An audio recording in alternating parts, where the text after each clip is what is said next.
మత మార్పిడిని ఆపడం. అయితే ఇలాంటి విషయాన్ని అలహాబాద్ కోర్ట్ ఏదైతే ఉందో దానికి సంబంధించిన ఒక జడ్జి అన్నారు. ఈ జడ్జి పేరు రోహిత్ రంజన్ అగ్రవాల్. ఈయన అలహాబాద్‌కి చెందిన జడ్జ్. సో ఆయన ఏమన్నాడు? If this process of conversion is allowed to be carried, the majority population of this country would be minority one day.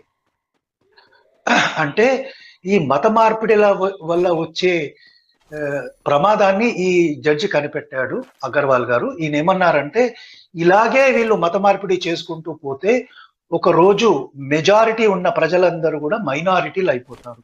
Majority ఎవరండి? హిందువులుగా, సనాతనులుగా చెప్పుకున్న వాళ్ళు. సో ఈయన ఎందుకు ఇలాంటి పదాన్ని వాడారు అని మనం కనుక పరిశీలిస్తే ఈయనకు కూడా తెలుసు. ఈ రోజు మత మార్పిడి ఒక వ్యాపారంగా, ఒక